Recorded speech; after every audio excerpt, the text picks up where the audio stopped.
ఒక రాజు ఒక సన్యాసికి బంగారు కత్తెరను బహుమతిగా ఇవ్వబోగా వద్దని ఒక సూదిని ఇవ్వమని కోరాడట.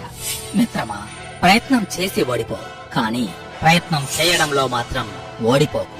నేడు అవసరం లేనివి కొంటే రేపు అవసరం ఉన్న వాటిని అమ్ముకోవాల్సి వస్తుంది. చివరి వరకు పోరాడగలిగే ధైర్యం ఉంటేనే ఎలాంటి పరిస్థితులు ఉన్నా విజయం సాధించవచ్చు. ఈ ప్రపంచం బాధపడేది చెడ్డవారి హింస వలన కాదు, మంచివారి మౌనం వలన.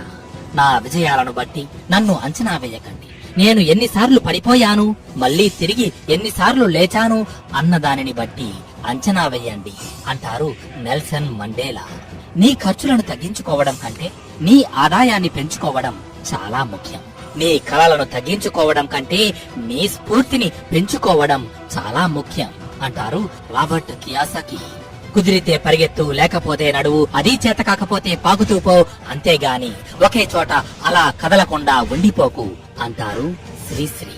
తప్పులు లెక్కబెట్టేవారు చాలా మంది ఉంటారు. వారందరిలోనూ తప్పులుంటాయి, కానీ వారి తప్పులు వారు తెలుసుకోలేరు అంటారు యోగి వేమన. రోజు జుట్టుని సరిచేసుకున్నట్టే హృదయాన్ని కూడా సరిచేసుకోవడం అలవాటు చేసుకోవాలి అంటారు చెగువేరా. సమయాన్ని వృధా చేసుకోవడం అంటే నిన్ను నువ్వు దోపిడీ చేసుకున్నట్టే అంటాడు గౌతమ బుద్ధుడు. మన తప్పులు ఎత్తి చూపే వాళ్ళు కూడా మనకు చాలా అవసరం. మన అభివృద్ధికి నిజంగా తోడ్పడేది వారే అంటారు బిల్ గేట్స్. చేతిలో డబ్బు ఉంటే నిన్ను నువ్వు మర్చిపోతావు, కానీ చేతిలో డబ్బు లేకపోతే ఈ ప్రపంచం నిన్ను మర్చిపోతుంది అంటారు ఆయనే. కోపం రావడం మానవ సహజం. అయితే దాన్ని ఎప్పుడు, ఎక్కడ, ఎవరి వద్ద ప్రదర్శించాలో తెలుసుకోవడమే విజ్ఞత అంటారు సోక్రటీస్. మీకు సాయం చేస్తున్న వారిని మరవకండి. మిమ్మల్ని ప్రేమిస్తున్న వారిని ద్వేషించకండి. మిమ్మల్ని నమ్ముతున్న వారిని మోసం చేయకండి అంటారు స్వామి వివేకానంద. మన మీద మనకుండే నమ్మకం శత్రువును భయపెడుతుంది. మన మీద మనకుండే అపనమ్మకం శత్రువు బలాన్ని పెంచుతుంది అంటారు చాణక్యుడు. సమస్య ఎదురైనప్పుడు మౌనం కంటే మాటలే ఎక్కువ పనిచేస్తాయి అనుకున్నప్పుడు మాత్రమే మనం మాట్లాడాలి అంటారు కన్ఫ్యూషియస్. విజయానికి సంతోషించడం మంచిదే, కానీ వైఫల్యానికి కారణమయ్యే సందర్భాల నుంచి కొత్త పాఠాలను నేర్చుకోవడం ఎంతో ముఖ్యం. ఆగ్రహం అనేది విషం తాగడం లాంటిది. అది మీ శత్రువులను కాదు, మిమ్మల్ని చంపుతుంది. సింహం చిక్కిపోతే వీధి కుక్క కూడా కరుస్తుంది. అందుకే బలం లేనప్పుడు పౌరుషాన్ని ప్రదర్శించకూడదు అంటారు యోగి వేమన. మొదట మన లక్ష్యాన్ని అర్థం చేసుకోవాలి, తరువాత దాన్ని ఆచరణలో పెట్టే మార్గాలను అన్వేషించాలి. నీ కష్టాన్ని చూసి ఇంకొకరు నవ్వినా పర్వాలేదు, కాని ఇంకొకరి కష్టాన్ని చూసి నువ్వు నవ్వకు. విజయం వరించిందని విర్రవేగకు. ఓటమి ఎదురయ్యిందని నిరాశ చెందకు.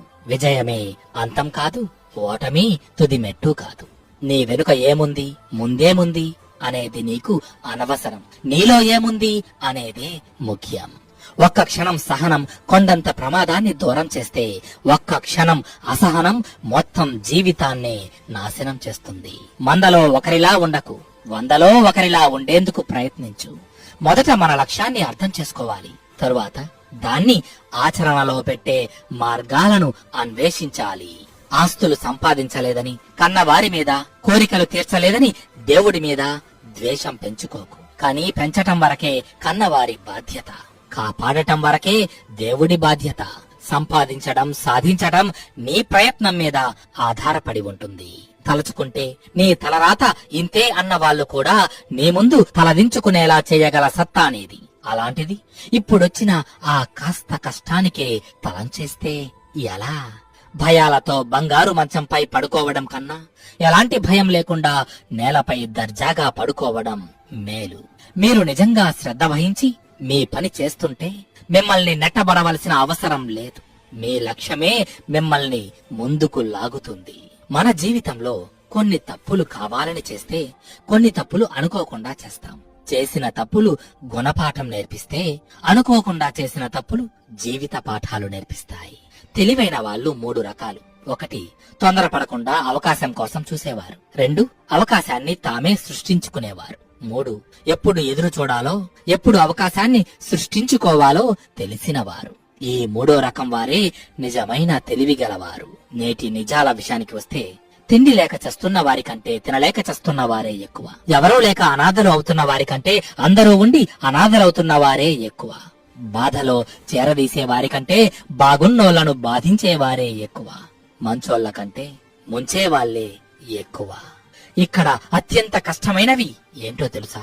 రహస్యాన్ని కాపాడటం, అవమానాన్ని మర్చిపోవడం, సమయాన్ని సద్వినియోగం చేసుకోవడం.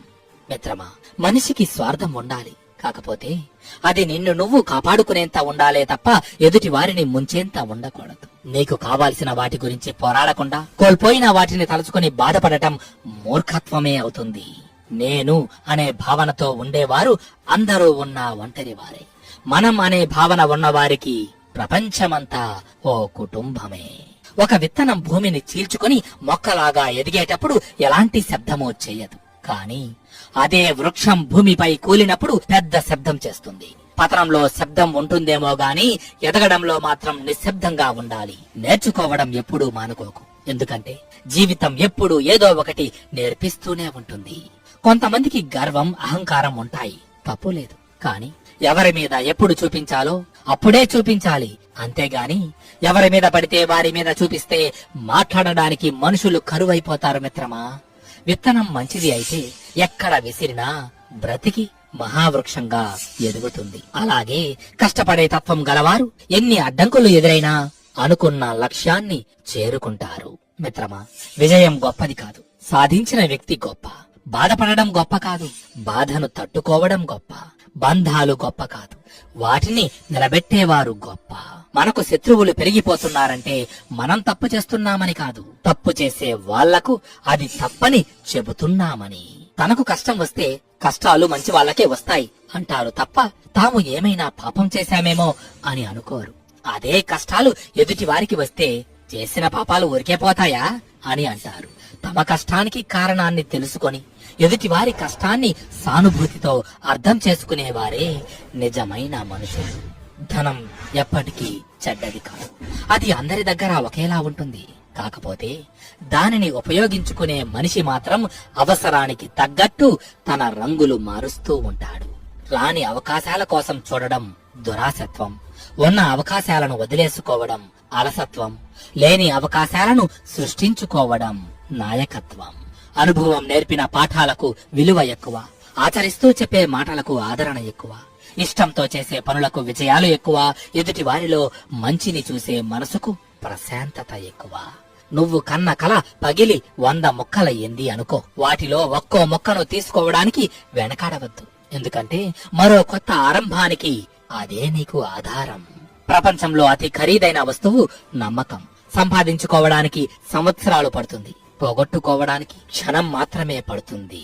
నిన్నటి బాధలను తలుచుకుని కృంగిపోకుండా నేడు కనిపిస్తున్న వాస్తవాలను గమనిస్తూ రేపటి సంతోషం కోసం దారులు వెతకడమే జీవితం. నీ కోపాన్ని మనుషులపై, వస్తువులపై చూపించడం కాదు, నువ్వు ఉన్న పరిస్థితులపై, నువ్వు ఎదుర్కోవాల్సిన సమస్యలపై చూపిస్తే జీవితంలో అనుకోలేనంత స్థాయిలోకి వెళ్తావు. లేదు ఇలాగే ఉంటాను అనుకుంటే ఎంతో మందిని దూరం చేసుకోవాల్సి వస్తుంది. ఆకలితో ఉన్నప్పుడు దొరకని అన్నం, అలసిపోయినప్పుడు దొరకని నీడ, దుఃఖంలో తోడురాని బంధాలు, కష్టంలో తోడురాని స్నేహాలు, చనిపోయిన తరువాత చూపించే ప్రేమ, ఇవన్నీ వ్యర్థమే. సమస్య ఎదురైనప్పుడు సానుకూలంగా ఆలోచించేందుకు ప్రయత్నించండి. ఎందుకంటే ప్రతి సమస్యకు ఖచ్చితంగా పరిష్కారం ఉంటుంది. ఒడ్డుకు చేరిన వారి మాటలు ఒకలా ఉంటాయి, నీళ్లలో ఈదేవాడి ఆలోచనలు మరోలా ఉంటాయి. ఒకరిది అనుభవం, మరొకరిది పోరాటం. ఈత వస్తేనే నీళ్లలో బ్రతకగలం, లేదంటే పోతాం. కాని ఈ సమాజం మధ్య బ్రతకాలంటే ఇంకా చాలా విద్యలు తెలిసుండాలి. ఎలాంటి కల్మషం లేకుండా బ్రతకడానికి ఇది మన తాతల నాటి యుగం కాదు. ప్రస్తుతం ఈ ప్రపంచం నకిలీ మనుషులు తిరుగుతున్న కలియుగం. ఎదుటి వారి యాక్షన్ ని బట్టి మన రియాక్షన్ ఉండాలి, లేదంటే మనం బ్రతకడం కష్టం. ప్రతి మనిషి జీవితం ఒక చదవని పుస్తకం వంటిదే. కొందరి జీవితాలు చదివే కొద్దీ చదవాలనిపించే పుస్తకంలా ఉంటే, ఇంకొందరి జీవితాలు ఎంత చదివినా అర్థం కాని పేజీల్లా మిగిలిపోతాయి. అహంకారం, గర్వం, పొగరు అనేవి నా దృష్టిలో చాలా ఖరీదైనవి. వాటిని కొనుక్కునే స్తోమత నాకు లేదు. అందుకే చవకగా దొరికే చిరునవ్వు, సంతోషం, ప్రేమ, ఆప్యాయత అనే వాటితోనే సరిపెట్టుకుంటున్నా. ఇతరులకు కూడా అవే పంచిపెడుతున్నా. ఎవరైనా నిన్ను చూసి నీలా ఉండాలి అనుకునేలా బ్రతకాలి గాని నీలా మాత్రం ఉండకూడదు అనుకునేలా అస్సలు బ్రతకకు. ఎవరైనా మీ మాటల్లోనూ పనిలోనూ తప్పులు ఎంచడమే పనిగా పెట్టుకున్నారంటే వాళ్ళు మిమ్మల్ని వదిలేయాలని నిర్ణయించుకున్నట్లు. మనం మాత్రమే ఎదగాలి అనుకున్నప్పుడు పడిపోతే పట్టుకోవడానికి ఎవరూ కనిపించరు. మనతో పాటు 10 మంది బాగుండాలని కోరుకుంటే మనకు కష్టం వస్తే పట్టుకోవడానికి 10 చేతులొస్తాయి. తక్కువగా మాట్లాడేవారు చాలా తెలివైన వారుగా ఉంటారు. ఎక్కువగా స్నానం చేసే వ్యక్తి తక్కువగా అనారోగ్యానికి గురవుతాడు. ఎక్కువ ఆకలి వేసినప్పుడు భోజనం చేస్తే మనిషికి ఎక్కువ బలం వస్తుంది. బోర్లా పడుకోవడం వలన త్వరగా వృద్ధాప్యం వస్తుంది. చెప్పులు లేకుండా నడవడం ఆరోగ్యానికి మంచిదే. ఏ పని తలపెట్టినా విఫలం అవుతుందేమోనని భయపడకూడదు. పని చేస్తూ వెళ్తేనే విజయం సాధిస్తారు. నిజాయితీగా కష్టపడి పనిచేసేవారే ఎక్కువ సంతోషంగా ఉంటారు.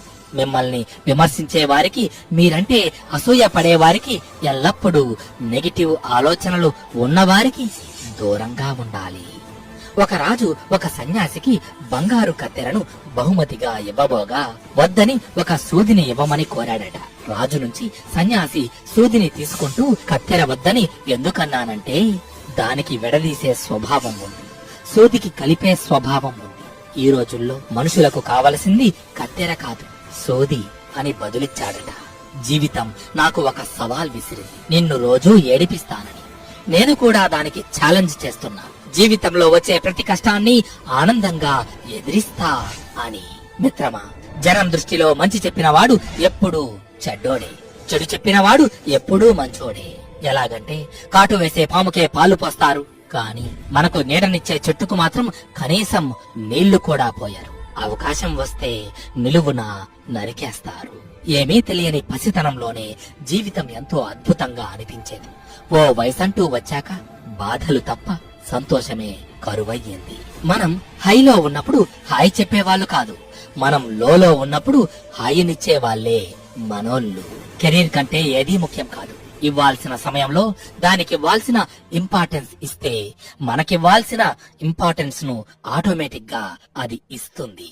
అబద్ధాలతో అద్దాల మేడలు ఎన్ని కట్టినా అవన్నీ కూలిపోవడానికి ఒక్క నిజం చాలు. కష్టమైన నీతిగా నిజాయితీగా బ్రతకడం అలవర్చుకోవాలి. మన మాటలు మేకులై సూదులై బాధించేవిగా ఉండకూడదు. ఎదుటి వారి బాధల్ని భయాన్ని పోగొట్టి ధైర్యాన్నిచ్చేవిగా ఉండాలి. ఆకలి వేసినప్పుడు అన్నం విలువ, దాహం వేసినప్పుడు నీళ్ల విలువ తెలిసినట్లే మనకు అత్యవసరమైనప్పుడే మనిషి విలువ తెలుస్తుంది. మిత్రమా, ఆఖరిగా ఒక్క మాట. నిరాశలోనే ఆశ ఉంది, తిరస్కారంలోనే పరిష్కారం ఉంది, ఓటమిలోనే పాఠం ఉంది, నిర్లక్ష్యంలోనే లక్ష్యం ఉంది, నిదానంలోనే సమాధానం ఉంది. నీ భవిష్యత్తు నీ చేతుల్లోనే ఉంది. దానిని ఎలా మలుచుకుంటావో నీ ఆలోచనల్లో ఉంది. ఇది రాసి పెట్టుకో.